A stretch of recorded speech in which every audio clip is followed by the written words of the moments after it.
नमस्कार दोस्तों, मैं हूँ राज और आप देख रहे हैं हाईवे 33। चले दोस्तों, आज की कहानी की सफ़र पर। दोस्तों, आज की कहानी जो हमें भेजे हैं उनका नाम है पुनीत। पेशे से ट्रक ड्राइवर हैं और ये जो उनके साथ में घटना घटी थी ना, साल था 2005 का, जब पुनीत खुद करीब 25 साल के थे। यानी एक लंबा अरसा बीत चुका है। तो आखिर पुनीत के साथ में हुआ क्या था? क्या कोई विशेष घटना घटी थी? आइए विस्तार से इस कहानी को अब समझने की कोशिश करते हैं पुनीत की ही पॉइंट ऑफ व्यू से। दोस्तों, मेरा नाम पुनीत है। पेशे से मैं ट्रक ड्राइवर हूँ, ट्रक चलाने का काम करता हूँ। ये घटना उन दिनों का था जब मैं शुरुआती ट्रक ड्राइवर बना था, असिस्टेंट ट्रक ड्राइवर। मैं मेहनती था, तो जो मेरे सीनियर ट्रक ड्राइवर थे, अब मेरे से उम्र में लगभग 10 साल बड़े थे, लेकिन थे वो बहुत कड़क। अब वो जो भी काम मेरे से होता था ना, तो काम में अब वो मेरे से कोई ढिलाई नहीं बरतते थे। वो जो कहते थे मुझे करना पड़ता था, लेकिन अकेले नहीं, साथ में वो भी मदद करते थे। कभी टायर पंचर हो गया, हाँ, कभी कभी जब हम ट्रक को साफ करते थे, धुलने का काम करते थे, तो वो नहीं कि वो कहीं बैठ जाएं, साथ में मेरा मदद करते थे। जितना वो मेहनती थे और उतना ही मेहनत वो हमसे करवाना चाहते थे। एक शिक्षा की तरह था। वो हमेशा हमें ज्ञान की बातें बताते थे कि और कहते थे कि पुनीत, मैं भी तुम्हारी तरह था जब मैं नया नया ट्रक लाइन में आया था। मेरे उस्ताद तो मेरे को पिटाई भी कर देते थे, मार मार के मुझे सब कुछ बताते थे, और तब मैं जाकर इस लायक बना हूँ। खैर, हमारी उस्ताद जी से अब अच्छी बनती थी और मैं उनका हर काम करता था। वो मुझ पर खुश भी रहते थे, लेकिन मैं कोई छोटा सा भी गलती करता ना, तो आंखें तरेर करके और गुस्सा हो जाते थे। खैर, इनके इस स्वभाव में था, उसको ना तो मैं बदल सकता था ना वो बदल सकते थे। अब एक रात हम उत्तराखंड के तरफ निकल रहे थे। ज़्यादा विशेष रात नहीं हुआ था, करीब 9 के आसपास रात का बज रहा था। अब आसमान में चांद निकला हुआ था और मैं और उस्ताद जी बात करते हुए ट्रक चलाते हुए चलते जा रहे थे। वो कभी कभी ऐसी ज्ञान की बात बताते ना कि मैं सोचता रह जाता। मुझे तो कुछ समझ में नहीं आता कि आखिर इसका जवाब क्या दूं। अचानक उस्ताद कहने लगे, पुनीत, जरा बाहर का नज़ारा देखो। मैं देखा, मुझे तो कोई विशेष नहीं लगा। हाँ, जंगली इलाका था, जंगली पेड़ नज़र आ रहे थे, रोड साफ सुथरा था। मैंने बोला, उस्ताद जी, सब कुछ तो ठीक ही लग रहा है, जैसे होता है। वो कहने लगे गुस्से से, अरे मूर्ख, जरा पेड़ों को देखो, वो पेड़ तुम्हें सामान्य दिख रहे हैं। तब मैंने ध्यान दिया उन जंगली पेड़ों पर जो रोड के किनारे दिखाई दे रहे थे। एक पेड़ देख करके मुझे बड़ा अजीब सा लगा। वो बड़ा टेढ़ा मेढ़ा सा पेड़ था। मैंने बोला, हाँ उस्ताद जी, एक पेड़ तो मुझे ऐसा दिखा जो बहुत ही टेढ़ा मेढ़ा है, चक्कर क्या है? तब जो हमारे उस्ताद थे ना, कहने लगे कि ऐसा एक पेड़ नहीं है, और भी पेड़ है। ये पेड़ है ना, अब रात को अपना रंग ढंग बदल देते हैं। अब मैं तो उनकी बात सुन करके चौंक गया।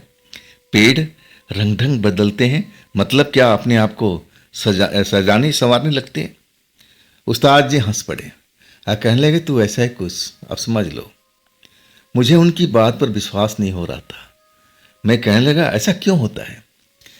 तब वो कहने लगे कि जो पेड़ जो मैं टेढ़ा मेढ़ा दिखाई दिया है ना, आज तो टेढ़ा मेढ़ा तुम्हें दिख रहा है, कल तुम वापसी आओगे और उस पेड़ को देखोगे ना, वो पेड़ बिल्कुल सीधा खड़ा होगा।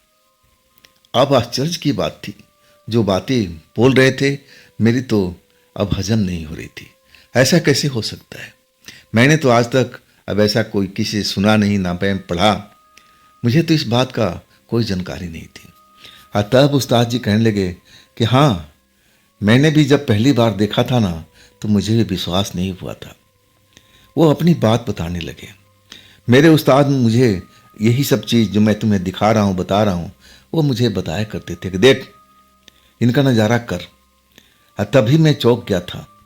मैं अपने उस्ताद से कहने लगा, ये पेड़ कैसे अपना रूप रंग बदल सकते हैं? कभी टेढ़ा हो जाएंगे, कभी सीधा खड़ा हो जाएंगे, कभी ज़्यादा झुक जाएंगे, ये थोड़ी हो सकता है। तब जो मेरे उस्ताद थे कहने लगे, देखो ये आम पेड़ नहीं है, ये जो पेड़ है ना किसी के बस में रहते हैं, शक्ति के बस में होते हैं। ये जो इलाका देख रहे हो ना, लंबा सा इलाका जिस पर हम गुजर रहे हैं, ये 5-6 किलोमीटर का एक लंबा रास्ता है। ये जगह है, ये जगह बड़ा रहस्यमयी है। देखने में साधारण दिख रहा है और जंगल की तरह और रास्ते की तरह, लेकिन ऐसा है नहीं। एक खास दिन को ये सब कुछ बदलने लगता है। ऐसा हो जाएगा कि तुम पहचान नहीं पाओगे। अब सही कहूँ ना तो मुझे अपने उस्ताद की बात पर यकीन नहीं हो रहा था, लेकिन जो मेरे उस्ताद थे ना, अब बिल्कुल शांत थे और एक एक बात को अब सही ढंग से समझा रहे थे। अब उनसे मैं मुंह तो लगता नहीं था। हाँ, मैं कहा कि ठीक उस्ताद जी, जो आप कह रहे हैं तो ऐसा ही होगा। लेकिन मैं मन ही मन उस बात को विश्वास नहीं कर रहा था कि भाई मैंने आज तक कभी सुना नहीं किसी के मुंह से, ना मैं कहीं पढ़ा, ना अखबार में, ना टीवी में, तो ये तो मेरे बस की बात नहीं हजम करना। खैर मैं क्या बोलूँ, उस्ताद जी और कुछ बताते रहे, लेकिन उस टाइम मेरा दिमाग कुछ और सोच रहा था। मैं उन जो पेड़ थे उनके बारे में सोच रहा था कि इंसान तो शायद अपना रंग रूप बदल सकता है, लेकिन ये पेड़ बेचारी कैसे कर सकेंगे। नहीं नहीं नहीं, आज सही कहूँ ना तो मैं उन दिनों भूत प्रेत को मानता भी नहीं था, किसी शक्ति को मानता नहीं था। और उस्ताद जी कहना था कि ये किसी शक्ति के इशारे पे चलते हैं और यहाँ बहुत कुछ खेल होता है। जो भी इनके चक्रव्यूह में फंस गया ना तो समझ लो वो जिंदा तो निकलेगा ही नहीं। सब ऐसा लग रहा था कि वो मुझे डराने की कोशिश कर रहे हैं, लेकिन मैं जीवट व्यक्ति था, जीवट लड़का था, अब मैं तो डरता था नहीं। खैर मैं उस टाइम उनकी बात पर ज़्यादा विशेष ध्यान नहीं दिया। और इसके बाद 2 साल बीत चुका था। अब जिस ट्रक पर मैं काम कर रहा था उस ट्रक को तो अब छोड़ दिया था। मुझे अब नया ट्रक मिल गया था जिसका मैं इंचार्ज था। मैं ही सर्वे सर्वा था उस ट्रक का। कहा जाए कि मैं उस ट्रक का एक मालिक बन चुका था, ड्राइवर के रूप में। मेरे अंदर एक लड़का असिस्टेंट जैसा मैं पहले था वो आ चुका था। 2 साल कब बीत गया मुझे पता ही नहीं चला। हाँ, उसके बाद जो मेरे उस्ताद थे ना, कभी कभी हम लोग ढाबे पर कहीं टकरा जाते, मिलते थे, एक दूसरे के कुशल क्षेम पूछते थे और वो उस रात की बात को याद दिलाते थे कि पुनीत, जो मैंने तुम्हें ज्ञान की बातें बताई थी वो भूले तो नहीं बेटा। मैं तो चक्कर खा जाता, सोचने लगता कि कौन सी बात। तब बताते धीरे से कान में वो पेड़ वाली बात जो अपना रंग रूप बदलने लगते हैं। तब मुझे उस बात को पता चलता। हाँ, मैं मन ही मन हंस जाता है कि मुझे भी अब अकेले 2 साल से मैं ड्राइविंग कर रहा था और ऐसे ऐसे रास्ते पर जाता था जहाँ पर अकेले कोई जाना चाहता नहीं था। कई बार मेरे साथ में मेरा असिस्टेंट नहीं होता था, तब भी मैं अकेले ट्रक चला करके उस माल को छोड़ के आता था। लेकिन मैंने आज तक ऐसा कोई माहौल, ऐसी जगह मैंने आज तक नहीं देखा था। खैर वो हमारे से सीनियर थे, मैं उनका इज्जत करता था और उन्हीं के बदौलत आज मैं ट्रक ड्राइवर बना था, तो इतना तो इज्जत मैं करता ही था। खैर इसके बाद हम अपने रास्ते पर, वो अपने रास्ते पर। हाँ, वो जरूर कहते थे कि बेटा उस बात को ध्यान रखना, वो किसी खास दिन को चलता है, ना तो हमें मालूम है ना मैं तुम्हें बता सकता। हमें मन ही मन उनकी बातों का अब एक तरह से मजा लेता कि उस्ताद जी कौन सी सदी के रहने वाले हैं।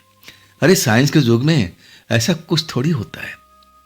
अब मैं कहूँ ना कि उस बात को अपने दिमाग में बिठाया ही नहीं था, निकाल दिया था। धीरे धीरे और 1 साल बीत चुका था। आज संजोग से मैं उस रात अकेले ही सफर पर था। मेरा असिस्टेंट का तबीयत खराब हो गया था और 2 दिन से काम पर नहीं आ रहा था, तो उसके बगैर मैं काम तो रोक नहीं सकता था। और नया लड़का मुझे चाहिए भी नहीं। नया लड़का को जितना बताऊंगा उतना तो मैं खुद अकेले कर लूँगा, तो बोझ किस लिए। हाँ, मैं भी जवान था, मेहनती था और डरता तो किसी से भी नहीं था। ना तो मैं कोई नशा पानी करता था, मुझ में कोई ऐब भी नहीं था। उस रात में निकल पड़ा था उसी अब रास्ते पर, जिस रास्ते पर उस्ताद जी हम उस रात को चल रहे थे। और जब वो बता रहे थे कि वो पेड़ को देखो, वो पेड़ तुम्हें कुछ अलग सा लग रहा है। तब मुझे एक पेड़ टेढ़ा मेढ़ा दिखा था। अब मैं मन में सोचा था कि अरे ये तो कुदरत का दिन है, इसमें इंसान का आसक्ति का क्या रोल है, कौन सी शक्ति, ये तो मुझे पता ही नहीं था। मैं उसी रोड पर था। रात का टाइम, 9 नहीं, रात को करीब 12:30 से ऊपर का टाइम था। अब मैं जल्दी जल्दी, अब मैं कहूँ उस रास्ते से निकल करके और अपने गंतव्य स्थान की ओर बढ़ा जा रहा था। और जब उस रास्ते पर चला ना, मुझे जरा भी कोई डर, कोई भय, ऐसा कोई महसूस नहीं हुआ। हाँ, अंधेरी रात थी, हर तरफ अंधेरा ही अंधेरा था। और जब मेरी ट्रक की हेडलाइट अब रोड पर पड़ती थी, और जब मेरा ट्रक अब किसी मोड़ पर घूमता था, तो दूर दूर का जंगली इलाके मेरी हेडलाइट की रोशनी से चमक जाते थे। और तब मैं उन जंगली पेड़ों को देखता था, लेकिन ऐसा कोई बदलाव मैंने देखा नहीं था। सब कुछ वैसे ही था जैसे जंगल का पेड़ होते हैं। खैर, मुझे याद भी नहीं था, उस बात को मैं अपने दिमाग से निकाल चुका था। हाँ, अब मुझे नींद का असर होने लगा था। अकेले था, कोई बात करने का था ही नहीं। अगर मेरा असिस्टेंट होता तो ये सफ़र बड़ा मज़े से कट जाता था, बात करते हुए। आखिरकार मैं नींद में आने लगा। हाँ, मुझे अब कुछ ऐसी चीज़ की ज़रूरत थी जिससे मेरी नींद अब भाग जाए। वो चीज़ थी चाय। और मैं कोई नशा पानी तो करता नहीं था, लेकिन चाय मिले तो कहाँ पर। ये जंगली इलाका था और एक तरह से पहाड़ी रोड जैसा। इस पर ढाबा होना एक तरह से नामुमकिन था। मुझे कहीं ढाबा का नज़र बिल्कुल नहीं आ रहा था। अब मैं कहूँ ना कि उस रोड पर मैं देखता चला रहा था। अरे कोई छोटा सा टपरी भी मुझे चाय की दुकान का दिख जाए तो मैं अपना ट्रक रोक लूँ, थोड़ी देर में आराम करूँ, चाय का चुस्की लूँ, वैसे ही नींद भाग जाएगा। मैं यही सोच रखा था। खैर, मैं उस एरिया में निकलता जा रहा था, आसपास के इलाकों में देखता जा रहा था कि कोई ना कोई चाय की टपरी तो जरूर होगी। अगर कोई बड़ा सा ढाबा नहीं होगा तो टपरी ही सही, क्योंकि वो रास्ता बंद तो था नहीं। अब हमेशा रात को चलता रहता था, ट्रक गुजरती थी। खैर वो जो रात थी ना, अंधेरी रात थी। जो पुराने ट्रक ड्राइवर थे ना, वो तो उस रास्ते के बारे में जानते थे कि रात को टाइम कब कैसे निकलना है, कैसे क्या करना है, सब उनको पता था। लेकिन मैं तो जवानी के जोश में था ना। अब मैं भूत प्रेत पर यकीन करता नहीं था, ना किसी शक्ति पर यकीन करता था। तो मैं किसी बात का अब डरूं क्यों। आराम से चलता जा रहा। जब नींद का झोंका काफी लगने लगा, मुझे लगने लगा कि अब ट्रक चला नहीं पाऊंगा। लेकिन अभी तक मुझे कोई चाय की टपरी तक दिखाई नहीं दी थी। अचानक नींद से बेकाबू होने लगा। तभी मुझे दूर एक रोशनी नजर आई, जैसे रोड के किनारे कोई लालटेन जल रही है। लालटेन जलने की मतलब या तो चाय की टपरी है या फिर कोई छोटा सा ढाबा है। उस रोड पर ऐसे ही अब कुछ मिल सकता था, बड़ा दुकान तो कोई होने का मतलब ही नहीं था। आखिरकार मैं अपने नींद को अब भगाने की कोशिश करने लगा। अब वो जो रोशनी थी नजदीक आती जा रही थी। अब मेरा अंदाजा बिल्कुल सही निकला। वो एक चाय की टपरी ही मुझे नजर आ रही थी। जब मैं देख लिया कि हाँ, ये मेरी मतलब की जगह है, ऐसी जगह को तो मैं ढूंढ रहा था ताकि मैं चाय पीऊं, कुछ देर आराम करूं, अब फिर मैं अपने रास्ते पर निकल जाऊं। जगह बिल्कुल सुनसान थी। वहां पर ना तो कोई ट्रक, ना कोई और साधन, मतलब वो जगह बिल्कुल खाली थी। जब मैं अपना ट्रक लगाया ना, तब मैं अंदाजा लिया कि मेरे पीछे कोई भी गाड़ी नहीं आ रही थी। मैं ज़्यादा स्पीड में रात में ट्रक चलाता नहीं था, कंट्रोल में चलाता था। हाँ, गाड़ी भी मेरी लोडिंग थी। अगर कोई तेज गाड़ी भी आती तो मेरे से आगे निकल जाती। लेकिन मैं घंटों से रोड पर निकलता जा रहा था उस एरिया में, लेकिन एक भी गाड़ी मेरे को क्रॉस करके नहीं निकली थी। यानी इस रोड पर ट्रैफिक थी ही नहीं। पहली बार मुझे अब एहसास हुआ। कुछ देर तक तो मैं जायजा लेता रहा रोड का। इसके बाद मैं उस टपरी पर पहुंच गया था। टपरी पर अब क्या कहूं, छोटी सी दुकान जैसी थी। केतली चढ़ी हुई थी, दूध का पतीला रखा हुआ था, कुछ बिस्किट थे और कुछ खाने पीने के वो पैकेट में टंगे हुए थे। लेकिन मुझे किसी चीज़ से मतलब नहीं था। मुझे तो गर्मा गर्म चाय चाहिए थी। अब मैं एक कप नहीं पीता, मैं एक कप पीने के बाद थोड़ी देर घूमता और फिर मैं दूसरा कप पी पी करके तब मैं अपना ट्रक पे बैठता था। और तब मुझे ट्रक चलाने का मजा ही कुछ और आता था। शरीर में एक जान से आ जाती थी और वही मैं अब एक तरह से सही जगह पर पहुंच गया था। लेकिन वहां पर चाय की टपरी नजर आ रही थी, चाय का अब सब कुछ सामान नजर आ रहा था, लेकिन उस टपरी को चलाने वाला कोई नजर नहीं आ रहा था। और तभी मुझे अब एक लोग दिखाई दिए सोते हुए। मुझे लग रहा था कि दो लोग हैं जो उस टपरी के अंदर में अब जमीन पर ही चटाई बिछा करके और चादर ओढ़ के सो रहे हैं। मुझे लगा कि कोई ग्राहक ना होने की वजह से अब ये क्या करें, नींद तो लेना ही है, चलो उठाते हैं। मैंने आवाज दिया कि अरे दुकान में कोई है तो भाई चाय की जरूरत है। लेकिन कोई भी दोनों में से कोई अभी उठा नहीं। और तब मैं जो पहला इंसान जैसा अब लेटा हुआ था, अब मैंने उसकी चादर थपथपाई कि आप ही का दुकान है ना ये चाय की दुकान। अब उसमें थोड़ा सा सुगबुगाहट आ रही थी, चादर हिल रहा था। तो मैंने कहा कि देखिए मैं चाय के लिए खड़ा हूं, कब से आवाज दे रहा हूं, आप उठ जाइए ना, मेरे लिए चाय बना दीजिए। और तब वो चादर सरकी और तब मैं देखा कि एक बूढ़ा व्यक्ति था। हाँ, ज़्यादा बूढ़ा तो नहीं कर सकते, लेकिन 50 और 60 के दरमियान में उसकी उम्र होगी। सफ़ेद बाल, सफ़ेद दाढ़ी, ऐसा ही सब कुछ दिखाई दे रहा था। हाँ, आंखें थोड़ा अजीब लगी थी मेरे को पहली बार ही। आंखें सुर्ख लाल जैसी कभी कभी दिखाई दे रही थी। अब मुझे लगा कि ये सब नींद का असर है या फिर ये किसने कोई नशा कर रखा होगा। नशा की वजह से भी ऐसी आंखें लाल हो जाती। भांग की नशा, गंजा की नशा, ऐसी जो नशा होती है वो आंख बिल्कुल लाल हो जाती है, ऐसा ही दिखती है। मैं तो समझ गया था कि इंसान बस नशे में है या नींद में मतवाला हुआ पड़ा।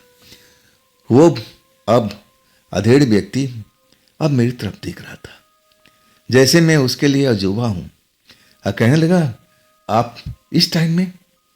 मैंने बोला, जी ट्रक ड्राइवर हूं, कोई टाइम टेबल थोड़ी होता है, रोड चलता रहता है। वो बूढ़ा आदमी उठ करके अब चादर समेट करके, अब उसके बगल में दूसरी साइड में कौन सोया है हुआ मुझे पता ही नहीं चला, क्योंकि चादर वो भी ओढ़ रखा था। वो इंसान उठ करके अब मुझे पहले देखा, अब फिर अपनी टपरी से बाहर आया और दाएं बाएं देखने लगा। जब उसको तसल्ली हो गई कि मेरा ट्रक खड़ा है, तब उसको विश्वास हुआ कि मैं इंसान ही हूं। नहीं तो वो मुझे कोई भूत प्रेत ही समझ रहा था उस वक्त में। बड़ा मैं अब उसकी ये निगाह बाणी देख करके आश्चर्य में पड़ गया कि कहीं अधेड़ मुझे भूत प्रेत तो नहीं समझ रहा था। मन ही मन में हंस रहा था। खैर उसके बाद वो पानी लेकर कुल्ला करने लगा। मुझे पानी पकड़ा दिया, बाबू पानी पीजिए, मीठा पानी है, अब आपका तबीयत फ्रेश हो जाएगी। मैं अब एक तरह से पानी ले लिया। वाकई में अब पानी बहुत स्वाद वाला था। मैं तो थोड़ा पानी ज़्यादा ही पी लिया था। तब कहने लगा, बाबू बस 10 मिनट दीजिए और अपनी बिटिया को उठाता हूँ और आपके लिए बढ़िया चाय बना देगी, क्योंकि रात को मुझे कुछ ज़्यादा विशेष दिखाई नहीं देता। अब मैं उसकी ओर देख रहा था, इसकी बिटिया कहाँ है भाई? तब वो चादर जो सो रही थी शायद उसकी बिटिया थी, और चादर उठाने लगा। उठ बिटिया, उठ बिटिया। बिटिया कनमना के उठी और सबसे पहले वो मुझे देखी, उसकी आंखें चमकने लगी। मुझे देख करके बड़ा आश्चर्य हुआ। जैसे उस बूढ़े व्यक्ति की आंख चमक रही थी ना, वैसे भी उसकी आंख चमक रही थी। वो भी कोई नशा कर रखी थी? नहीं, ऐसा तो नहीं हो सकता है। वो भी शायद नींद की वजह से उसकी हाल हुआ होगा। खैर वो उठ के बैठ गई। जैसे बूढ़े ने किया था, पहले वो टपरी के बाहर निकली और दाएं बाएं देखने लगी। जब उस शायद उसने मेरा ट्रक देखा, तब उसको भी इत्मीनान हुआ कि मैं कोई भूत प्रेत नहीं हूं, मैं एक इंसान हूं। तब जाकर संतुष्टि मिली थी उसको। वो भी फटाफट अपने हाथ पैर धोए, मुंह धोया और फिर वो अपने स्थान पर बैठ गई, चाय बनाने लगी। बूढ़ा व्यक्ति के पास में अब एक टूटी फूटी बेंच थी और उस पर मैं बैठ गया था। अब बूढ़ा व्यक्ति भी आकर के मेरे पास बैठ गया। कहने लगा, बाबू कहाँ से आ रही हो, कहाँ जाओगे? मैं अपना अब ठिकाना बताया कि देखो जी मैं यहाँ से आ रहा हूँ, अब माल छोड़ने जाना है। तब वो मुझसे कहने लगे, बाबू आज अमावस की रात है ना, तो 12 बजे से लेकर के 3 बजे तक अब जो जिसको जानकारी है वो ट्रक या कोई साधन इस रोड पर बहुत मुश्किल से निकलता है। अकेले तो निकलता ही नहीं है, अगर निकलता भी है तो ग्रुप में लोग निकलते हैं, बहुत सारे एक साथ इकट्ठे होकर चलते हैं। लेकिन आप अकेले, क्या आपको डर नहीं लगता? मैं उसकी बात सुनकर के मन ही मन हंसने लगा कि कैसे लोग हैं भाई, इतने पुराने विचार के क्यों हैं? अरे कहाँ है भूत प्रेत? भूत प्रेत होता तो मुझे दिखाई नहीं देता। मैं मन ही मन उनकी बात पर हंस रहा था, मजा ले रहा था। मैं कहने लगा, देखो चाचा, चाचा बोल सकता हूँ? बोले हाँ हाँ बोलो सही। मैंने बोला, चाचा देखो, मैं भूत प्रेत पर यकीन नहीं करता। मैंने आज तक कभी भूत प्रेत को देखा नहीं, तो मैं कैसे मान लूं? अगर वो मेरे सामने आते और मुझे यकीन दिलाते कि मैं भूत प्रेत हूं, तो मैं मान भी लेता। ऐसे में मानता ही नहीं। वो बूढ़ा व्यक्ति मुस्कुरा दिया और कहने लगा, बेटा देखो तुम जवान हो, जोशीले हो, लेकिन मैं तो कहूँगा बेटा, अकेले रात में ऐसी रोड पर मत भटका करो। अरे बहुत सारे लोग कैनवाई में चलते हैं, ग्रुप में चलते हैं, तो उनके साथ क्यों नहीं चलते? मैं कहने लगा, चाचा मेरे पास में वक्त की बहुत कमी है और मुझे अर्जेंट माल पहुंचाना था। तब बूढ़ा कहने लगा कि बेटा जान से ज़्यादा अब तुम्हारा जगह पर माल पहुंचाना तो नहीं है। अगर जान रहेगी तो सब कुछ कर पाओगे, अगर जान ही चली जाएगी फिर क्या फ़ायदा? वो मुझे अब एक तरह से समझाने को, लेक्चर देने का कोशिश कर रहा था। अब मैं एक कान से सुन रहा था, दूसरी कान से अब निकाल रहा था। वो जो उसकी बिटिया थी, अब वो चाय बना रही थी, लेकिन चाय तो जैसे बिरबल का खिचड़ी हो गया था। काफ़ी देर से चूल्हे पर बैठाई हुई और कभी मेरी तरफ देखती, कभी बाहर की तरफ देखती। आखिरकार मुझे बोलना ही पड़ा कि और कितना टाइम लगेगा चाय बनाने में। तब लड़की तो जवाब नहीं दिया, वही चाचा मुझे जवाब दिया कि बेटा चाय बनाने में थोड़ा वक्त लगता है, इसमें हम बढ़िया स्पेशल चाय बनाते हैं, इसमें जड़ी बूटी भी डालते हैं ताकि आपका अब एक तरह से जो नींद है ना वो भाग जाए, ताजगी आ जाएगा। एक बार आप चाय को पियोगे ना तो दोबारा हमारे टपरी पे जरूर आओगे, याद रखोगे हमको। मैं मन ही मन मुस्कुरा बैठा। मैं जानता था कि कई जगह टपरी पर लोग जड़ी बूटी का इस्तेमाल करते हैं ताजगी के लिए। अब मेरे लिए कोई अनजाना बात नहीं था। हाँ, मैं भी ऐसी चीज़ की ज़रूरत थी जो मेरे बदन में अब एक तरह से नींद भाग जाए और ताजगी महसूस होने लगे। अभी मेरा 4-5 घंटे का सफ़र था और वो सफ़र मुझे अकेले तय करना था। आखिरकार मैं चाचा से बातचीत में लग गया था और वो तरह तरह की बातें बता रहे थे, जैसे मेरे उस्ताद मुझे सिखाया करते थे। अब वैसी ही बात बताते थे कि बेटा ये जो जगह है ना, एरिया तुम देख रहे हो, ये बहुत थोड़ा सा रहस्यमय है। यहाँ पर कब क्या होगा रात के टाइम में कुछ कहा नहीं जा सकता। मैं अब एक तरह से उनको समझाने की कोशिश करने लगा कि चाचा आप ही की तरह मेरे उस्ताद थे ड्राइवर, जिनके पास मैंने ट्रक ड्राइवरी अब सीखा, वो भी आप ही की तरह मुझे उपदेश दिया करते थे। लेकिन आज तक मैंने कभी भूत प्रेत को देखा नहीं, तो चाचा मैं यकीन कैसे करूं? चाचा का अब चेहरे पे एक मुस्कान दौड़ गई थी और वो मुस्कान का रहस्य मैं उस टाइम तो समझ नहीं पाया। चाचा कहने लगे, भाई तुम्हारी मर्जी, मैं तुम्हें जो बताना था बता दिया।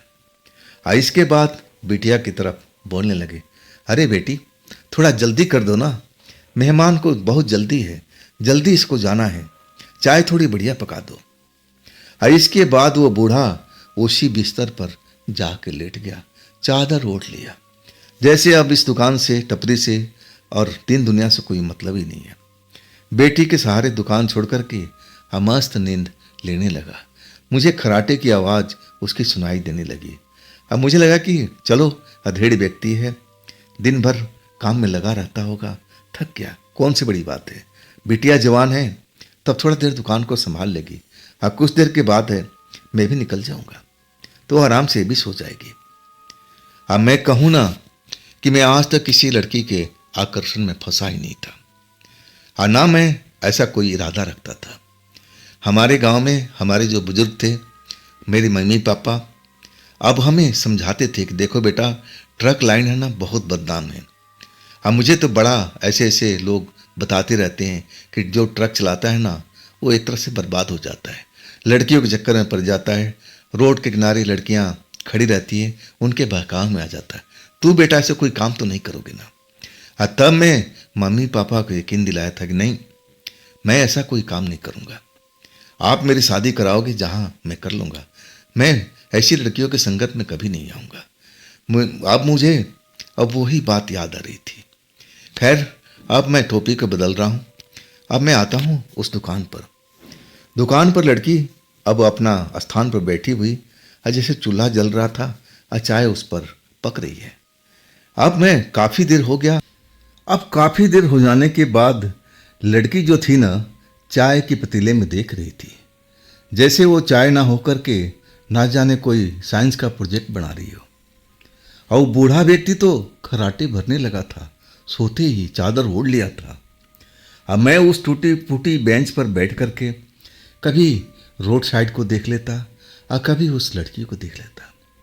अचानक लड़की जो पतीले के अंदर में अब चाय शायद खोल रहा था, उसको देख रही थी। अचानक उसने मेरी तरफ देखा। वाकई में जैसे रात में जानवरों की आंखें चमकती है ना, वैसे ही उसकी आंख उस टाइम चमकी थी, कुछ देर के लिए। अब मेरे सही में कहूँ ना, जोरी आ गई थी उसकी आंखों को देख करके। ना जाने उसकी आंखों में ऐसा क्या जादू था। मैं तो सारा शरीर के रोंगटे जो थे ना, एक सेकंड के लिए खड़े हो गए थे उसकी आंख को देखते ही। अचानक उसने अपनी आंखों को झपकाया और फिर वो आंखें नॉर्मल हो गई थी। फिर वो चाय पर जो उसका ध्यान फोकस था, और तब तक मैं बोल पड़ा कि देखिए ना, चाय बना नहीं क्या आपका? तब वो मीठी आवाज़ बोली, हाँ बन गया है, बस मैं छान रही हूँ, बस 2 मिनट दीजिए। आवाज़ बहुत मीठी थी। अब फिर मेरी तरफ बिल्कुल देख नहीं रही थी और उसका सारा ध्यान अब चाय के ऊपर फोकस था। शायद चाय में उबाल आ चुका था। अब फिर वो चूल्हे से उतार करके चाय छानने लगी। चाय कप में निकाल करके अब मेरी तरफ लेके आ गई। ये लीजिए, ये चाय है आपके लिए, ये स्पेशल बनाया है। तब मैंने अब उसको बदन का सुगंध को महसूस किया कि जरूर ये लड़की इत्र लगाती होगी, इसके कपड़ों से इत्र की खुशबू आ रही है। एक अजीब सा सुगंध मेरे दिमाग पर छाता जा रहा था। आखिरकार उसने चाय मुझे पकड़ा दिया। अब फिर अपने स्थान पर जाके बैठ गई। वो मेरी तरफ नहीं देख रही थी। उसका ध्यान अब रोड के किनारे, अब उस पेड़ों के ऊपर में था जो रोड के किनारे उगे हुए थे, जंगली पेड़। मैं अब चाय का चुस्की पहला ही लिया था। वाकई में चाय, उसका स्वाद ही अलग था। ना जाने उसमें क्या मिलाया हुआ था, जड़ी बूटी स्वाद। अब उसको मैं क्या बोलूं, ऐसा चाय तो मैंने कभी पिया नहीं था। एक चुस्की लेते ही शरीर में जैसे फुर्ती आ गई हो, जैसे मेरे शरीर में ताकत आना शुरू हो चुका हो। जल्दी जल्दी उस चाय को मैंने ख़त्म किया। अब वाकई में चाय पी करके मुझे लग रहा था कि मेरी नींद तो अब भग चुकी है। अब तो मैं ट्रक चलाते ही अपनी मंजिल तक आराम से पहुंच जाऊंगा। मुझे अब दोबारा चाय पीने की ज़रूरत नहीं है। वाकई में उस चाय पीने के बाद मैं अपने आप को बड़ा प्रसन्न महसूस कर रहा था। और वो लड़की जो थी ना, कई बार मेरी तरफ तिरछी नज़र से देखी, लेकिन मैं उसकी तरफ देख नहीं रहा था। मैं अब कहूँ ना कि 10 मिनट से ज़्यादा बीत चुका था और 10 मिनट और रुक करके अब मैं अब चलना चाहता था, ताकि मैं जल्दी अपने मंजिल पर पहुँचूँ, माल खाली करूँ और फिर वापसी लौटूँ। मुझे और चक्कर भी ले जाना था। और जैसे ही मैं अब सोचा कि थोड़ा सा टहल लूँ, 10 मिनट इधर से उधर, इसके बाद अपने ट्रक पर सवारी कर लूँगा। लेकिन उठने से पहले मैंने उस लड़की से बोला कि आप पैसे ले लीजिए अपना, कितना पैसा हुआ। लड़की बस उंगली का इशारा किया, मतलब उस बूढ़े आदमी को, कि उनसे पूछ लो। लेकिन वो तो खराटे भर रहे थे। मैंने बोला कि आप ही बता दीजिए, जितना देना है मैं आपको अब दे देता हूँ। तब भी फिर उसने उंगली उठाई कि मतलब उनसे पूछ लो। अब मुझसे रहा नहीं गया। मैंने चलो अब चाचा से ही पूछ लेते हैं। चाचा जैसे खराटा भर रहे थे। मैं अब चाचा के पास पहुंच गया। अब उनको जगाने की कोशिश करने लगा। कह रहे चाचा उठिए, कितना पैसा देना है? अब मैं आपके दे करके अपने ट्रक में चलूं, मुझे अब आगे भी निकलना है। लेकिन चाचा खराटे लिए जा रहे थे, चादर ओढ़े हुए, बिल्कुल उठ नहीं रहे थे। तब ना जाने मुझे क्या सूझा कि मैं उनकी चादर को हाथ लगा दिया था। चादर को हाथ लगाकर अब मैं थोड़ा सा चादर खींच दिया। जो मैंने उनका चेहरा देखा ना, सही मायने में अब मैं क्या बताऊं कि इतना भयानक चेहरा मैंने कभी देखा ही नहीं था। नर कंकाल की जैसे खोपड़ी होती है ना, वैसे ही खोपड़ी मुझे दिखाई दे रही थी। आंखों में बड़े बड़े गड्ढे, और बिल्कुल अब खोपड़ी में होता क्या है, सब कुछ वैसे ही कि वहां पर एक नर कंकाल अब उस जगह पर सोया हुआ है, चादर ओढ़ करके खराटे भर रहा है। खराटे तेज तेज बज रही है। और जब चादर उठाता हूं ना, तो वहां इंसान नहीं, एक नर कंकाल निकलता है, जिसकी खोपड़ी पर मांस नाम की चीज नहीं है। आंखें में जैसे गड्ढे दिखाई पड़ रहे हैं। जैसे ही मैं देखता हूं ना, मेरे प्राण सूख जाते हैं। और जब मैं लड़की की तरफ पलट कर देखता हूं ना, तो लड़की तो वहां पर थी ही नहीं। सही मायने में मैं अपनी साइंस के थ्योरी को भूल चुका था। मैं इतना कभी डरा नहीं था जो मैं इस नरकंकाल को देख करके डर चुका था। और मैं भागना शुरू किया, लेकिन मैं गलत दिशा में, जिधर मेरा ट्रक खड़ा था ना, उस दिशा में भाग ही नहीं पाया। वो मेरा ट्रक उस टाइम नजर ही नहीं आ रहा था, जैसे मेरे आंखों पर अब पट्टी बंध चुकी है। मैं एक दिशा में भागता जा रहा हूं, उल्टे दिशा में, और वो तब तक नर कंकाल उठ करके खड़ा हो गया। और जब वो खड़ा हुआ ना, तो फिर वही नॉर्मल इंसान की तरह वही सब कुछ बन चुका था जिससे मैंने बातचीत किया था। वही चाचा हो गया था। और वो मुझे पीछा कर रहा था, कि रुको रुको, मेरे चाय के पैसे तो देख के जाओ, मेरे चाय के पैसे तो देख के जाओ। लेकिन मैं उसकी अब सब कुछ समझ चुका था कि ये इंसान हो ही नहीं सकता। मैं इसको अब नरकंकाल के रूप में देखा हूं। ये तो सही में जो जिस बारे में लोग बताते हैं कि ये रोड बड़ा रहस्यमयी है, और कभी कभी यहाँ पर ऐसे खेल हो जाते हैं जो कभी किसी ने देखा नहीं हो। अब मेरे उस्ताद की कही बातें याद आ रही थी। अब मैं सब कुछ समझने लगा कि जगह वाकई में डरावनी है, रहस्यमयी है। मुझे इस जगह से जल्दी किसी सुरक्षित स्थान पर पहुंचना होगा। जब तक सुबह ना हो जाए, मुझे उसी स्थान पर छिप के रहना पड़ेगा। आखिरकार वो इंसान मुझे पीछा करता रहा। मैं अब सड़क छोड़ करके जंगल की साइड में उतर चुका था कि किसी बड़े पेड़ के ओट में झाँक के छिप जाऊं। अब मैं कभी उसको नजर ना आऊं। मेरा इरादा तो यही था। अब कहूँ ना कि मैं एक बड़े पेड़ के ओट में तो आ चुका था, लेकिन जो चाचा जान थे, जो हड्डियों का ढांचा थे, लेकिन अब जैसे थे पहले वैसे ही दिखाई दे रहे थे।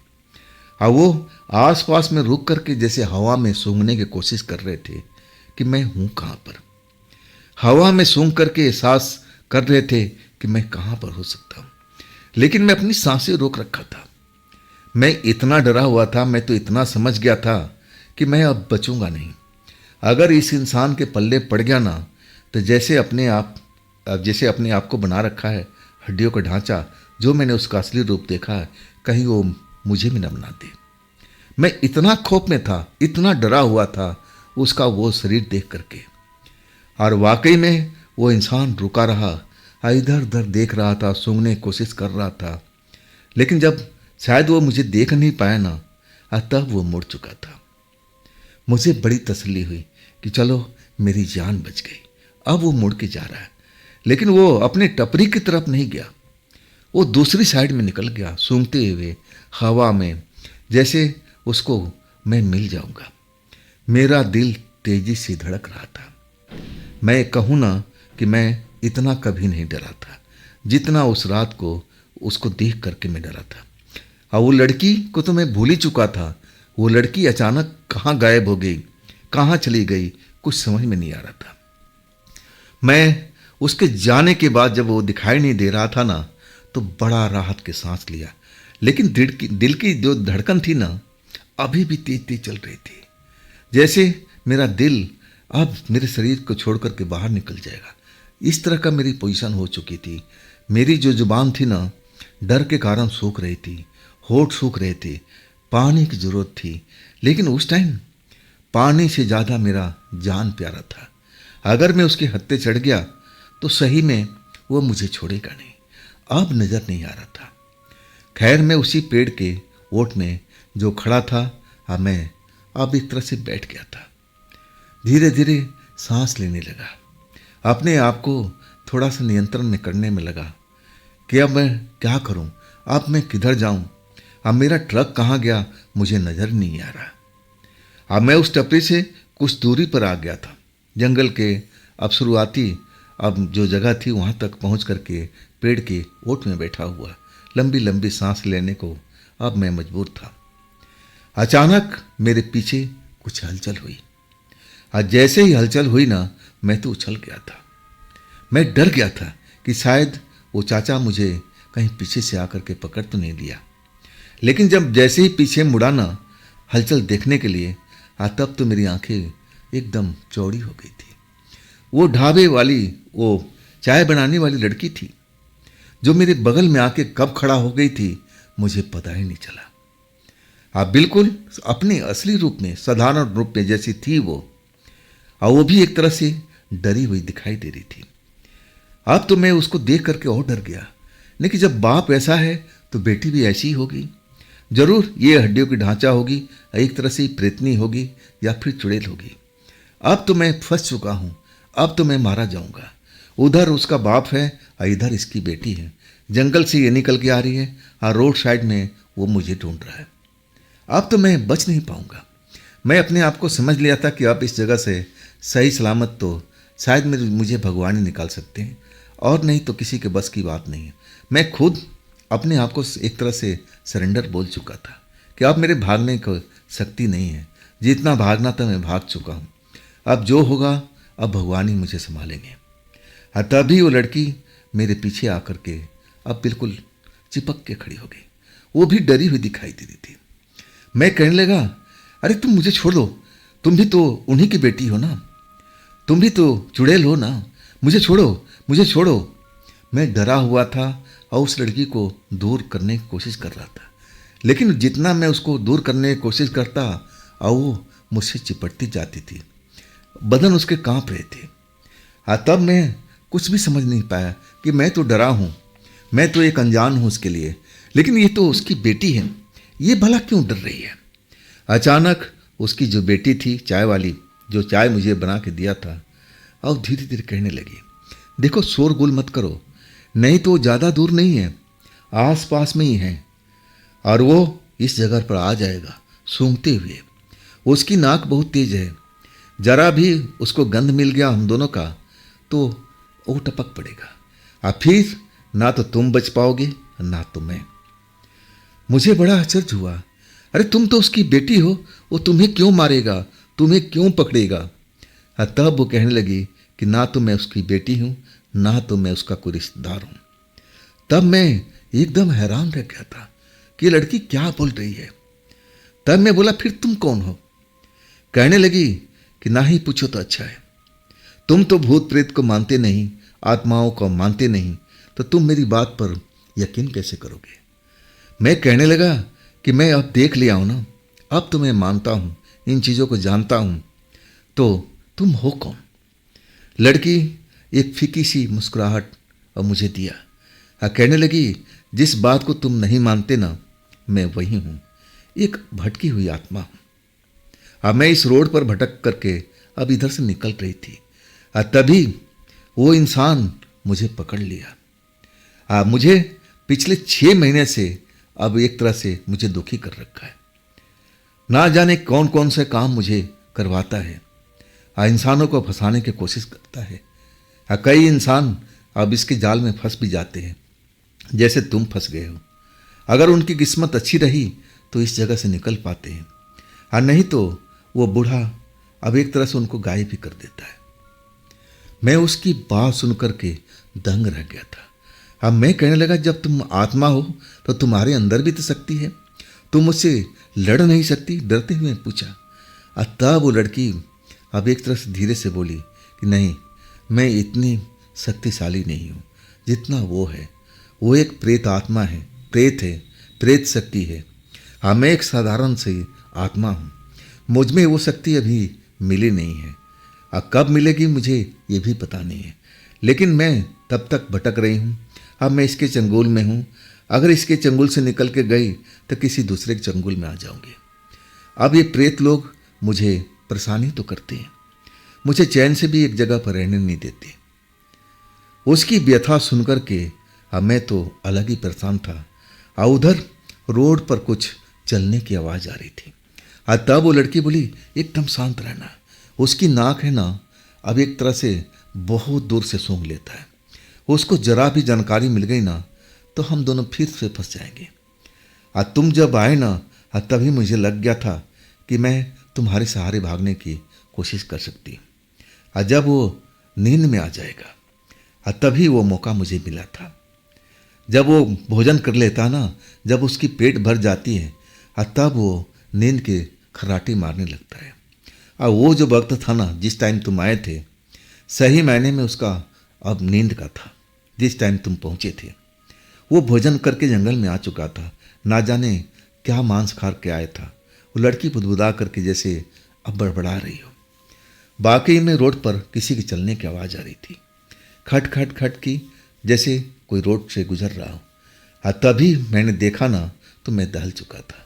वही था, वही बूढ़ा आदमी इधर उधर देख रहा था और नाक से सूंघने की कोशिश कर रहा था। तब लड़की बोली देखो, वो शायद उसको मालूम हो चुका है कि हम लोग इस जगह पर हैं, इस एरिया में हैं।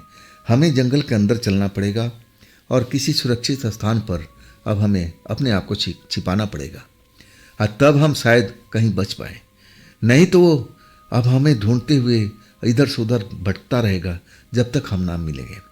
उसमें ताकत भी है और वो ढूंढ भी लेगा हम लोग को। हमें जल्द से जल्द जंगल के अंदर चलना चाहिए। मैं उस लड़की की बात सुनकर के और भयभीत हो गया था।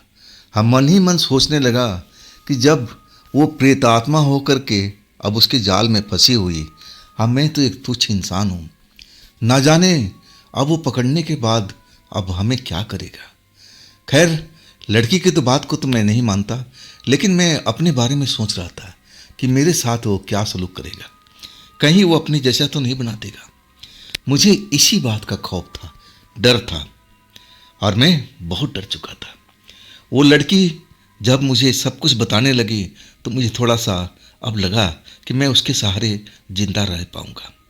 अगर वो कह रही है कि चलो जंगल के अंदर हम सुरक्षित स्थान पर चलते हैं, तो मैं मन ही मन तैयार हो गया था। अब फिर लड़की से बोल दिया चलो। वो लड़की आगे आगे, मैं पीछे पीछे। बार बार लड़की मुड़ के देखती, कहती जल्दी चलो, जल्दी चलो, नहीं तो ढूंढती हुई आ जाएगा। आखिरकार हम जंगल में अब थोड़ा बहुत अंदर आ चुके थे।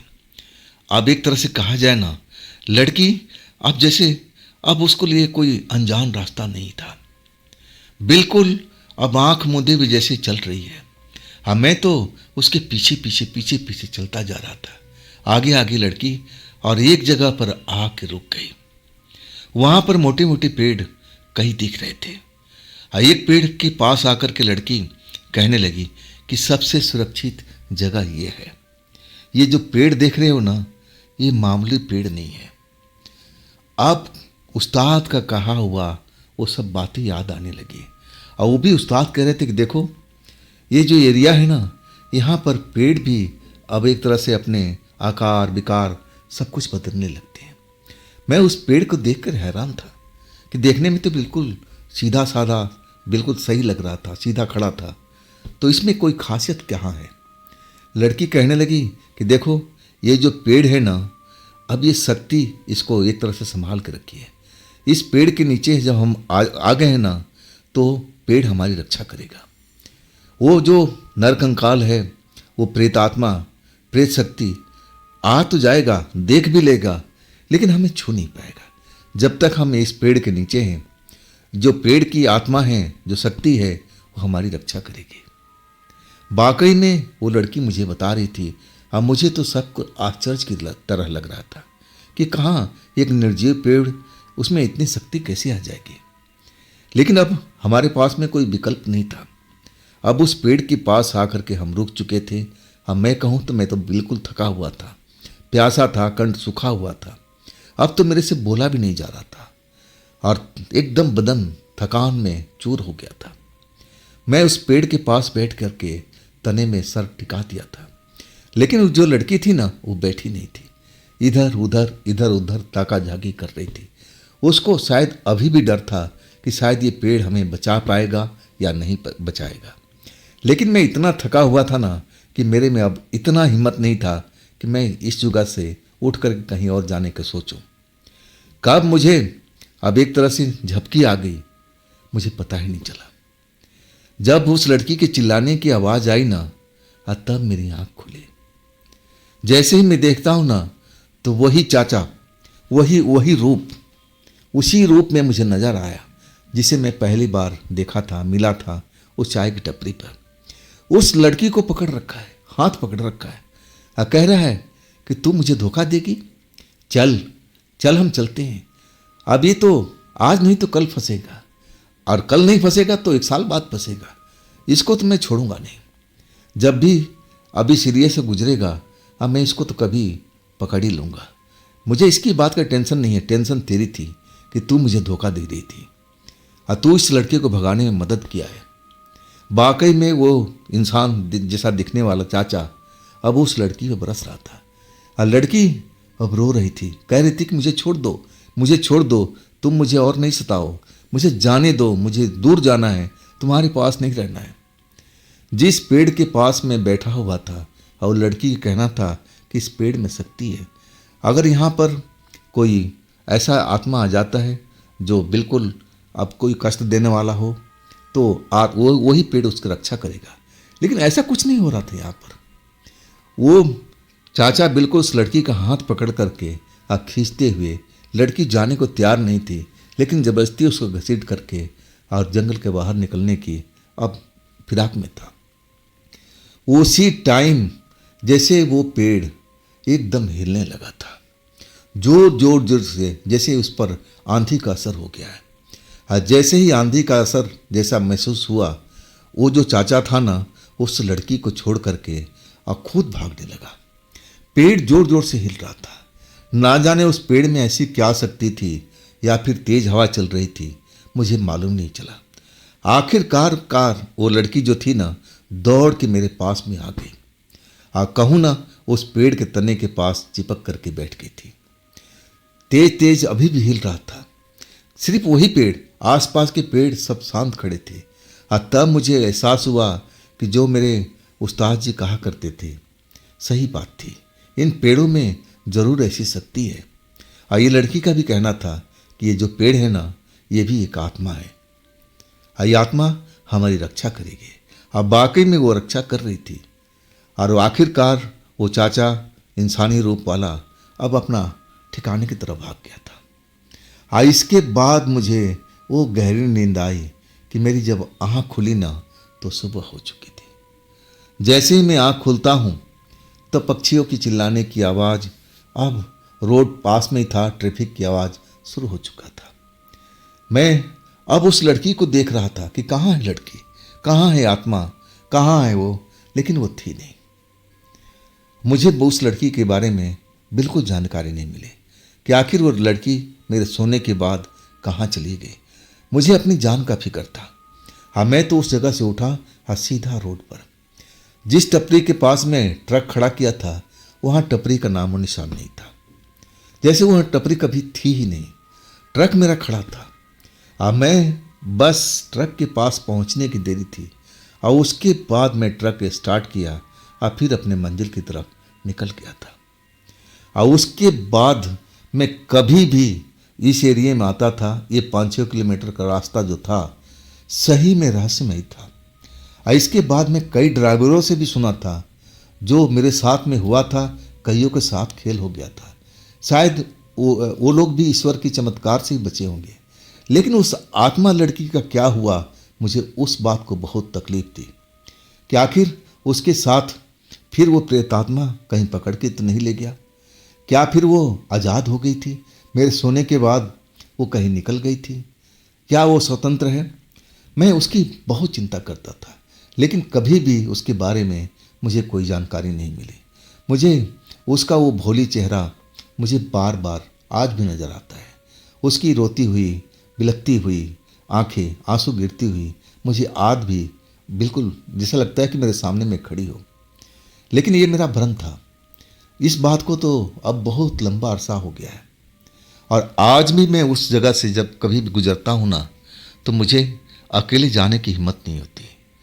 और जब तक कोई इमरजेंसी ना हो तो हम किसी ढाबे पर रुक जाते हैं, और जब 5-7 ट्रक आ जाते हैं, इकट्ठे हो जाते हैं, और तब हम लोग एक कैनवाई में आगे की ओर बढ़ते हैं। तो दोस्तों, ये थी आज की कहानी। ये घटना आपको कैसी लगी कमेंट में ज़रूर बताइएगा। हाँ दोस्तों, ये भी चैनल आप ही का है, तो इसको भी अपना प्यार दीजिए, लाइक कीजिए, सब्सक्राइब कीजिए और अपने दोस्तों को ज़रूर शेयर कीजिएगा। फिर हम कल की रात मिलते हैं एक ऐसी ही रोमांचक घटना लेकर के, और फिर कल की रात इसी जगह पर, इसी चैनल पर आप लोग अपना ख्याल रखिएगा। नमस्कार।